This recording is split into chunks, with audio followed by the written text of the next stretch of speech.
22 सितंबर 2020 की प्रातः मुरली। ओम शांति। बाप दादा मधुबन। मीठे बच्चे, तुम्हारी प्रतिज्ञा है कि जब तक हम पावन नहीं बने हैं तब तक बाप को याद करते रहेंगे, एक बाप को ही प्यार करेंगे। प्रश्न। सयाने बच्चे समय को देखते हुए कौन सा पुरुषार्थ करेंगे? उत्तर। अंत में जब शरीर छूटे तो बस एक बाप की ही याद रहे और कुछ भी याद ना आए, ऐसा पुरुषार्थ सयाने बच्चे अभी से करते रहेंगे, क्योंकि कर्मातीत बनकर जाना है।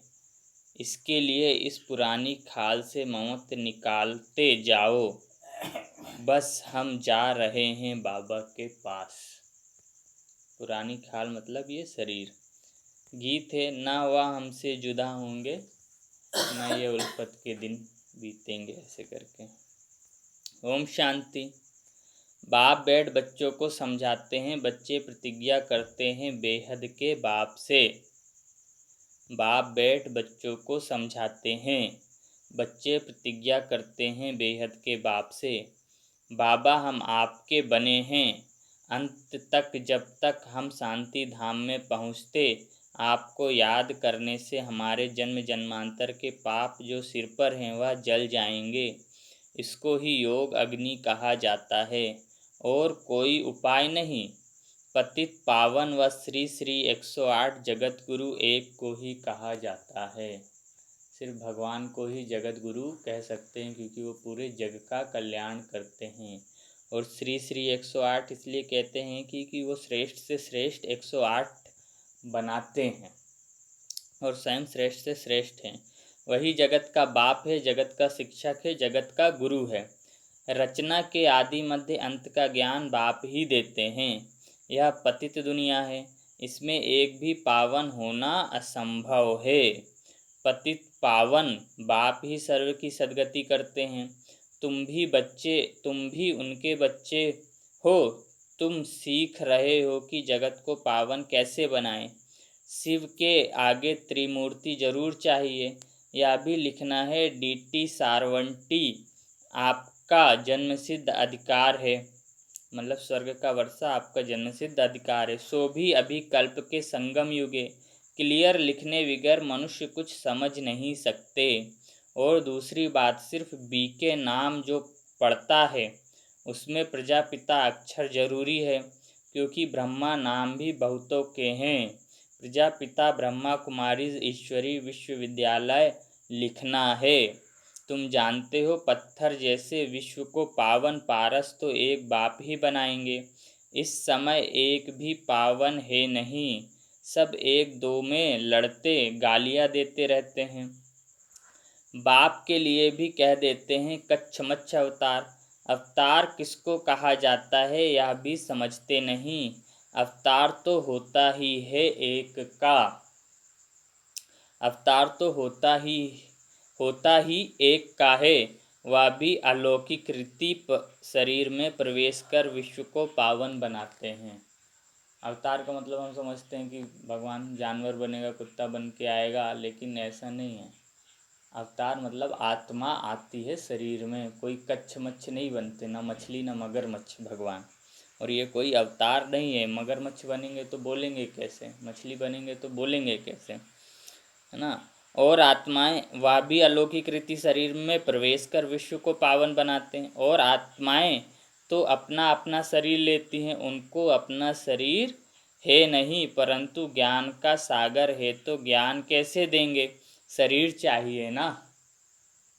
इन बातों को तुम्हारे सिवाय और कोई नहीं जानते। गृहस्थ व्यवहार में रह पवित्र बनना यह बहादुरी का काम है। महावीर अर्थात वीरता दिखाई, यह भी वीरता है जो काम सन्यासी नहीं कर सकते वह तुम कर सकते हो। बाप श्रीमत देते हैं, तुम ऐसे ग्रस्त व्यवहार में रहते कमल फूल समान पवित्र बनो, तभी ऊंच पद पा सकेंगे। नहीं तो विश्व की बादशाही कैसे मिलेगी। यह है ही नर से नारायण बनने की पढ़ाई। यह पाठशाला है, बहुत पढ़ते हैं इसलिए लिखो। ईश्वरी विश्वविद्यालय। यह तो बिल्कुल राइट अक्षर है। भारतवासी जानते हैं कि हम विश्व के मालिक थे। कल की बात है। अभी तक राधे कृष्ण अथवा लक्ष्मी नारायण के मंदिर बनाते रहते हैं। कोई तो फिर पतित मनुष्यों के भी बनाते हैं। द्वापर से लेकर तो है ही पतित मनुष्य। कहाँ शिव का, कहाँ देवताओं का मंदिर बनाना, यह पतित मनुष्यों का। यह कोई देवता थोड़े ही हैं जो मनुष्यों का मंदिर बनाते हैं, गुरु लोगों का। वो कोई देवता थोड़ी ही है। तो बाप समझाते हैं इन बातों पर ठीक रीति विचार सागर मंथन करना है। बाबा तो समझाते रहते हैं दिन प्रतिदिन लिखत चेंज होती रहेगी। ऐसे नहीं पहले क्यों नहीं ऐसा बनाया, ऐसे नहीं कहेंगे पहले क्यों नहीं मन मना भाव का अर्थ ऐसे समझाया। मन मना भाव मतलब स्वयं को आत्मा समझ के परमात्मा को याद करो, मन को भगवान में लगाओ। अरे पहले ही थोड़े ही ऐसा याद में ठहर सकेंगे। बाबा जब आए तो धीरे धीरे हर चीज़ समझाते हैं। पहले बाबा ने अपना परिचय भी दिया था। पहले हमें आत्मा बताया, फिर अपना परिचय दिया तो ज्योति हूँ मैं, ऐसे बोला था। और बहुत सालों के बाद फिर बाबा ने बोला मैं बिंदी हूँ। तो बहुत से लोगों ने बाबा आपने पहले क्यों नहीं बताया, तो पहले इसलिए नहीं बताया क्योंकि समझ में ही नहीं आता। बाबा बोल देता मैं बिंदी हूँ, बिंदी कभी देखा नहीं, जाना नहीं, बुद्धि रुकती कैसे भगवान में। शरीर से बाहर निकालने के लिए पहले ज्योति बताया, फिर बिंदी वाला था। ज्योति का भी अर्थ ये थोड़ी है कि ज्योति बड़ी है कि छोटी है या कितनी है। ऐसे एक बहन ने मम्मा से बोल दिया था, मम्मा देखो आज बाबा ने अपनी बात तो पलट गए। बाबा ने बोला कि पहले बोलते थे मैं ज्योति हूँ, आज कह रहे हैं बिंदी। तो मम्मा जो मतलब जैसे ब्रह्मा बाबा हैं, मम्मा भी ऐसे यज्ञ माता थी, तो उन्होंने तुरंत उस बहन को डांटा क्योंकि वो बाबा के खिलाफ कुछ भी नहीं सुनती थी। क्योंकि भगवान थोड़ी कुछ गलत बोले बाबा ने साइज़ बताया था क्या ज्योति का साइज़, कि छोटी ज्योति हूँ बड़ी ज्योति थी। तो ज्योति मतलब प्रकाश, बिंदी तो बिंदी भी हो सकता है, बड़ी भी ज्योति। तो जो बहुत योग करते थे ना, वो बाबा जैसा बोलते थे उनको यथार्थ समझ में आता था कि बाबा जो बोल रहे हैं उसका अर्थ क्या है। क्योंकि बुद्धि जब पवित्र होती है तभी उसकी बात को वैसा का वैसा ही धारण कर पाती, नहीं तो लोग उलझ जाते हैं। अब जैसे ये मन मना भाव का अर्थ क्यों नहीं बताया, बाबा ने अर्थ नहीं बताया, लेकिन बाबा कह तो रहा है बच्चे मुझे याद करो।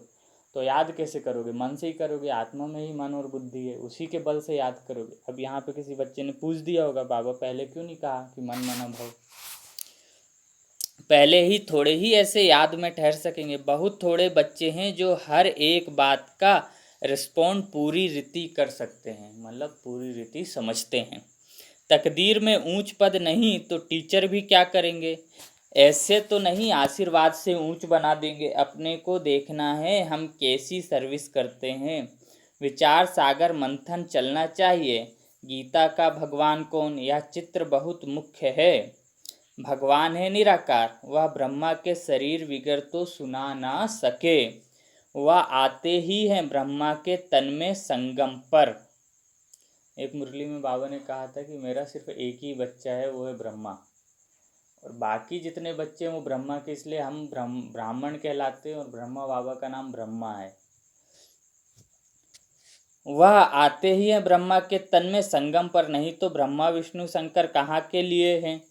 बायोग्राफी चाहिए ना, कोई भी जानते नहीं। ब्रह्मा के लिए कहते हैं 100 भुजा वाले ब्रह्मा के पास जाओ, 1000 भुजा वाले के पास जाओ। इस पर भी एक कहानी बनी हुई है। प्रजापिता ब्रह्मा के इतने ढेर बच्चे हैं ना, यहाँ आते ही हैं पवित्र बनने।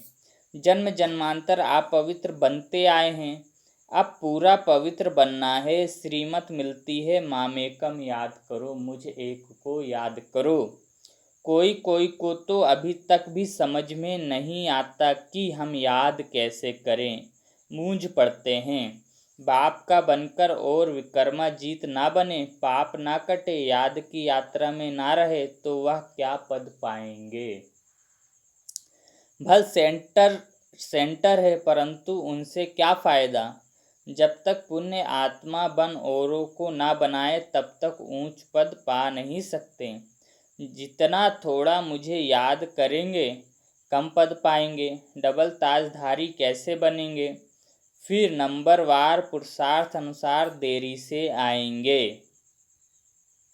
ऐसे नहीं हमने सब कुछ सरेंडर कर दिया इसलिए डबल सिरताज बनेंगे, नहीं। पहले दास दासिया बनते बनते फिर पिछाड़ी में थोड़ा मिल जाएगा। बहुतों को यह अहंकार है कि हम तो सरेंडर हूँ, मतलब सेंटर में समर्पित हैं। ब्रह्मा बाबा जैसे बहुत से लोगों ने भी अपनी पूरी संपत्ति लगा के सेंटर पे ही हैं, लेकिन बाबा कहते हैं ऐसा नहीं है। इसलिए बाबा कहते ब्रह्मा को फॉलो करो, उन्होंने सब कुछ दिया, लेकिन भगवान ने कहा मुझे निरंतर याद करो, विश्व की सेवा करो, मनसा सेवा करो, तो उसमें लगे भी रहे। और बहुतों को यही अहंकार है कि हम समर्पित हो गए तो हम तो जाके राजा रानी ही बनेंगे वहाँ, लेकिन बाबा कहता है ऐसा नहीं होगा। जो जितना याद करेगा और जितना विकर्म विनाश होगा याद से, वही जाके वहाँ राजा रानी बनेगा। दास दासी बनने से तो साहूकार अहंकार रहता है, हम तो सरेंडर, अरे याद बिगर क्या बन सकेंगे, क्योंकि आत्मा ही को बनना है, और आत्मा पवित्र नहीं होगी तो कोई पद ऊंच पाएगी नहीं। दास दासी बनने से तो साहूकार प्रजा बनना अच्छा है। साहूकार प्रजा उनको बोलते बाबा जो बहुत दान करता है वो साहूकार बन जाता है, क्योंकि भगवान को उसका रिटर्न देना होता है। इसलिए दास दासी भी कोई कृष्ण के साथ थोड़े ही झूल सकेगी, यह बहुत समझने की बात है, इसमें बड़ी मेहनत करनी पड़े। थोड़े में खुश नहीं होना है, हम भी राजा बनेंगे, ऐसे तो फिर ढेर राजाएं बन जाएंगे। बाप कहते हैं पहली मुख्य है याद की यात्रा, बिना भगवान को याद करे कुछ नहीं मिलने वाला। जो अच्छी रीति याद में रहते हैं उनको खुशी रहती है। बाप समझाते हैं आत्मा एक शरीर छोड़ दूसरा लेती है, सतयुग में खुशी से एक शरीर छोड़ दूसरा लेते हैं, यहाँ तो रोने लग पड़ते हैं, सतयुग की बातें ही भूल गए हैं, वहाँ तो शरीर ऐसे छोड़ते हैं जैसे सर्प का मिसाल है।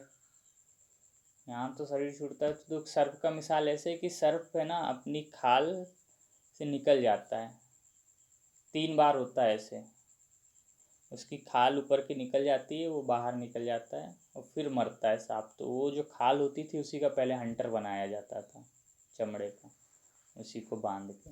तो इसलिए बाबा सर्प की कि उसको कोई कष्ट नहीं होता, उसके ऊपर की चमड़ी ऐसे पोल पूरी निकल जाती है अंदर। ऐसे ही आत्मा सतयुग में शरीर छोड़ देती है और आराम से जाके दूसरा शरीर ले लेती है, घर वालों को भी कोई दुख नहीं होता। वहाँ तो शरीर ऐसे छोड़ते हैं जैसे सर्प का मिसाल है ना। यह पुराना शरीर अब छोड़ना है, तुम जानते हो हम आत्मा हैं, यह तो पुराना शरीर अब छोड़ना ही है। सियाने बच्चे जो बाप की याद में रहते हैं वह तो कहते हैं बाप की याद में ही शरीर छोड़ें, फिर जाकर बाप से मिलें। अंतमति सो गति का सिद्धांत यही है, अंत में जिसको सिमरोगे उसके पास पहुंच जाओगे। इसलिए बोलते हैं भगवान का सिमरन करो, क्योंकि जाना वहीं है। कोई भी मनुष्य मात्र को यह पता नहीं कि कैसे मिल सकते हैं भगवान से। तुम बच्चों को रास्ता मिला है, अब पुरुषार्थ कर रहे हो, जीते जी मरे तो हो, परंतु जबकि आत्मा पवित्र भी बने ना। जीते जी मरना अर्थात दुनिया से तो मोह खत्म हो गया, पता है कि ये तो अब दिन छूटेगा, लेकिन आत्मा भी पवित्र बननी चाहिए, उसके लिए योग बल से पवित्र बन फिर यह पुराना शरीर छोड़ जाना है। समझते हैं कहाँ कर्मातीत अवस्था हो जाए तो यह शरीर छूटे, परंतु कर्मातीत अवस्था होगी तो आप ही शरीर छूट जाएगा। अगर भगवान को याद करते करते हमारी आत्मा बहुत पवित्र बन जाएगी तो ये शरीर तुरंत छूट जाएगा। इस शरीर में पवित्र आत्मा नहीं रह सकती, क्योंकि ये विकार से पैदा हुआ है। ब्रह्मा बाबा को इसमें ही 1936 66 69 33 साल लगे, 34 साल, इस पुरुषार्थ को, जो सबसे नंबर 1 पुरुषार्थ है। रात दिन भगवान को याद करते थे युक्तियाँ रचा रचा के, तो हमारी क्या अवस्था होगी सोचो। बस हम बाबा के पास जाकर रहें। इस पुराने शरीर से जैसे नफरत आती है, सर्प को पुरानी खाल से नफरत होती होगी ना। तुम्हारी नई खाल तैयार हो रही है, परंतु जब कर्मातीत अवस्था हो पिछाड़ी को तुम्हारी ऐसी अवस्था होगी। बस अभी हम जा रहे हैं, लड़ाई की भी पूरी तैयारी होगी। विनाश का सारा मदार तुम्हारी कर्मातीत अवस्था होने पर है। अंत में कर्मातीत अवस्था को नंबरवार सब पहुंच जाएंगे। विनाश का सारा मदार तुम्हारी कर्मातीत अवस्था में है। हम अगर पवित्र आज बन जाएं तो आज भी दुनिया में परिवर्तन हो जाए, हम नहीं बन रहे। इसलिए अंत में कर्मातीत अवस्था को नंबरवार सब पहुंच जाएंगे। नंबरवार अर्थात कोई 100% वाले तो चले जाएंगे पहले, फिर उससे कम कम कम वैसे ही वहाँ पद मिलेगा, वैसे ही हम आएंगे। कितना फायदा है, तुम विश्व के मालिक बनते हो तो कितना बाप को याद करना चाहिए। तुम देखेंगे कोई ऐसे भी निकलेंगे जो बस उठते बैठते बाप को याद करते रहेंगे। भगवान ने ये भी कहा है कि मेरा 3 मास का बच्चा भी बहुत आगे जा सकता है। मतलब जिस दिन से हम बाबा के बने और उस दिन से अगर उसके पास सिर्फ 3 ही महीने का समय और उसने निरंतर भगवान को याद किया तो कई सालों से जो समर्पित है उससे ज़्यादा भी आगे जा सकता है, क्योंकि सारा खेल याद का ही है। मौत सामने खड़ा है, अखबारों में ऐसा दिखाते हैं जैसे कि अभी अभी लड़ाई छिड़नी है। बड़ी लड़ाई छिड़ेगी तो बॉम्ब्स चल पड़ेंगे, देरी नहीं लगेगी। सयाने बच्चे समझते हैं, बेसमझ जो हैं कुछ नहीं समझते हैं, जरा भी धारणा नहीं होती। हाँ हाँ भल करते रहते हैं, समझते कुछ भी नहीं। याद में नहीं रहते, जो देह अभिमान में रहते हैं यह दुनिया याद रहती है, वह क्या समझ सकेंगे। जो स्वयं को शरीर के भान में नशा है शरीर का, मेरे पास ये है ये है, कुछ नहीं समझ सकेंगे। अब बाप कहते हैं देही अभिमानी बनो, देह को भूल जाना है। पिछाड़ी में तुम बहुत कोशिश करने लग पड़ेंगे, अभी तुम समझते नहीं हो, पिछाड़ी में बहुत बहुत पछताएंगे। बाबा साक्षात्कार भी कराएंगे, यह पाप किए हैं अब खाओ सजा। पद भी देखो, शुरू में भी ऐसे साक्षात्कार कराते थे, फिर पिछाड़ी में भी साक्षात्कार कराएंगे, क्योंकि भगवान अपने ऊपर दोष थोड़ी लेगा। कल को बच्चा बोले मैंने तो इतना किया बाबा आपने मुझे, तो दिखा देगा तुमने मुझे याद कितना किया। जो धन दिया तुमने, चलो धन के लिए तो मैं तुम्हें सोने का महल दे दूंगा, छोटा भी दूंगा तो आज के मुकाबले तो बहुत मिलेगा तुम्हें वहाँ, लेकिन पद तो तुम्हारी याद की यात्रा में, कितना याद किया तुमने मुझे। बाप कहते हैं अपनी पत इज्जत मत गवाओ, पढ़ाई में लग जाने का पुरुषार्थ करो, अपने को आत्मा समझ मामेकम याद करो, मुझे एक को याद करो, वही पतित पावन है। दुनिया में कोई पतित पावन है नहीं। शिव भगवान वाच, जबकि कहते हैं सर्व का सद्गति दाता पतित पावन एक, उनको ही सब याद करते हैं। परंतु जब अपने को आत्मा बिंदी समझे तब बाप की याद आए। तुम जानते हो हमारी आत्मा में 84 जन्मों का पाठ नूंधा हुआ है, वह कभी विनाश होने का नहीं है। यह समझना कोई मासी का घर नहीं है, भूल जाते हैं इसलिए कोई को समझा नहीं सकते। हम आत्मा में 84 जन्मों की पूरी सीडी रिकॉर्ड है, ऐसा मानो, और वो चलती है, उसी हिसाब से हम चलते हैं, लेकिन हमें ये नहीं पता कि पिछली बार हमारा क्या रोल था। इसलिए हमें भविष्य नहीं मालूम, इसलिए श्रेष्ठ से श्रेष्ठ कर्म करना है, और जो बीत गया उसको पास्ट समझ के छोड़ देना है। चलो बाबा को याद करें।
शांति।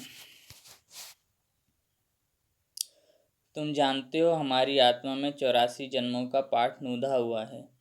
वह कभी विनाश होने का नहीं है। यह समझना कोई मासी का घर नहीं है। भूल जाते हैं इसलिए कोई को समझा नहीं सकते। मतलब ये जीवन ऐसा ही चलता रहेगा, चक्र रिपीट होता रहेगा, है ना। इसलिए हमें किसी चीज़ की चिंता नहीं करनी चाहिए और श्रेष्ठ से श्रेष्ठ पुरुषार्थ करना चाहिए। 84 के चक्र को समझना ही बहुत बड़ा खेल है। हमने 84 जन्म लिए हैं और वैसे ही लेते हैं बार बार बार बार बार बार। देह अभिमान ने बिल्कुल सबको मार डाला है। यह मृत्यु लोक बन पड़ा है। अब अकाले मरते रहते हैं। जैसे जानवर पक्षी आदि मर जाते वैसे मनुष्य भी मर जाते। फर्क कुछ नहीं। लक्ष्मी नारायण तो अमरलोक के मालिक है ना। अकाले मृत्यु वहाँ होती नहीं। दुख ही नहीं, यहाँ तो दुख होता है तो जाकर मरते हैं। अकाले मृत्यु आप ही ले आते हैं। यह मंजिल बड़ी ऊंची है। कभी भी क्रिमिनल आई ना बने, इसमें मेहनत है। इतना ऊंच पद पाना कोई मासी का घर नहीं है। बहादुरी चाहिए, नहीं तो थोड़ी बात में ही डर जाते हैं। कोई बदमाश अंदर घुस आए, हाथ लगाए तो डंडा लगाकर भगा देना चाहिए। बहनों के लिए बोल रहे हैं, सेंटर के लिए। डरपोक थोड़े ही बनना है। शिव शक्ति पांडव सेना गाई हुई है ना। ऐसा नहीं कि मतलब अपनी रक्षा भी नहीं करनी है। जो स्वर्ग के द्वार खोलते हैं नाम वाला है, तो फिर ऐसी बहादुरी भी चाहिए। जब सर्वशक्तिमान बाप की याद में रहेंगे तब वह शक्ति प्रवेश करेगी। अपने को आत्मा समझ बाप को याद करना है। इस योग अग्नि से ही विकर्म विनाश होंगे, फिर विक्रमाजीत राजा बनेंगे। सतयुग में होता है विक्रमाजीत संवत और द्वापर युग से शुरू होता है विक्रम संवत, जो हम लोगों का चलता है। विक्रमाजीत अर्थात वहाँ कोई विकर्म नहीं होते, विकर्मों में भी जीतते रहते हैं, इसलिए वहाँ विक्रमाजीत सतयुग त्रेता युग। और यहाँ से विक्रम संवत जो राजा विक्रम के नाम से चलता है भारत में, विक्रम संवत द्वापर युग से। जब सर्वशक्तिमान बाप की याद में रहेंगे तब वह शक्ति प्रवेश करेगी। अपने को आत्मा समझ बाप को याद करना है। इस योग अग्नि से ही विक्रम विनाश होंगे, फिर विक्रमाजीत राजा बन जाएंगे। मेहनत है याद की, जो करेगा सो पाएगा। दूसरों को भी सावधान करना है। याद की यात्रा से ही बेड़ा पार होगा। पढ़ाई को यात्रा नहीं कहा जाता है, वह है जिस्मानी यात्रा या है रूहानी यात्रा। सीधा शांति धाम अपने घर चले जाएंगे। बाप भी घर में रहते हैं। मुझे याद करते करते तुम घर पहुंच जाएंगे। यहाँ सबको पाठ बजाना है। ड्रामा तो अविनाशी चलता ही रहता है। बच्चों को समझाते रहते हैं, एक तो बाप की याद में रहो और पवित्र बनो, देवी गुण धारण करो, और जितनी सर्विस करेंगे उतना ऊंच पद पाएंगे। सर्विस अर्थात सेवा, मन से, वचन से, कर्म से। कल्याणकारी जरूर बनना है। अच्छा, मीठे मीठे सिकी लधे बच्चों प्रति माता पिता बाप दादा का याद प्यार और गुड मॉर्निंग। रूहानी बाप की रूहानी बच्चों को नमस्ते। और हम रूहानी बच्चों की रूहानी माता पिता मम्मा बाबा बाप दादा को याद प्यार, गुड मॉर्निंग और नमस्ते। शुक्रिया बाबा, शुक्रिया आपका पद्मा पदम, शुक्रिया। धारणा के लिए मुख्य सार। पहला, सदा याद रहे सर्वशक्तिमान बाप हमारे साथ है। इस स्मृति से शक्ति प्रवेश करेगी, विकर्म भस्म होंगे। शिव शक्ति पांडव सेना नाम है, तो बहादुरी दिखानी है, डरपोक नहीं बनना है। दूसरा, जीते जी मरने के बाद यह अहंकार ना आए कि मैं तो सरेंडर हूँ। सरेंडर हो पुण्य आत्मा बन औरों को बनाना है, इसमें ही फायदा है। वरदान। अपनी शुभ भावना द्वारा निर्मल आत्माओं में बल भरने वाले सदा शक्ति स्वरूप भव। अपनी शुभ भावना द्वारा निर्बल आत्माओं में बल भरने वाले सदा शक्ति स्वरूप भव। विस्तार। सेवाधारी बच्चों की विशेष सेवा है स्वयं शक्ति स्वरूप रहना और सर्व को शक्ति स्वरूप बनाना, अर्थात निर्बल आत्माओं में बल भरना। इसके लिए सदा शुभ भावना और श्रेष्ठ कामना स्वरूप बनो। शुभ भावना का अर्थ यह नहीं कि किसी में भावना रखते रखते उसके भाववान हो जाओ, मतलब उसी के पूजा करने लगो, ऐसे यह गलती नहीं करना। शुभ भावना भी बेहद की हो। एक के प्रति विशेष भावना भी नुकसान कारक है, इसलिए बेहद में स्थित हो निर्बल आत्माओं को अपनी प्राप्त हुई शक्तियों के आधार से शक्ति स्वरूप बनाओ। स्लोगन है, अलंकार ब्राह्मण जीवन का श्रृंगार है, इसलिए अलंकारी बनो, देह अहंकारी नहीं। अलंकार क्या है? ज्ञान, गुण, शक्ति, ये अलंकार है। आत्मा में हमें यही डालना है। 7 गुण हैं, 8 शक्तियाँ हैं, 16 कलाएँ हैं, 36 गुण हैं। ऐसे अलंकार ब्राह्मण जीवन का श्रृंगार है, इसलिए अलंकारी बनो, देह अहंकारी नहीं। अच्छा, ओम शांति।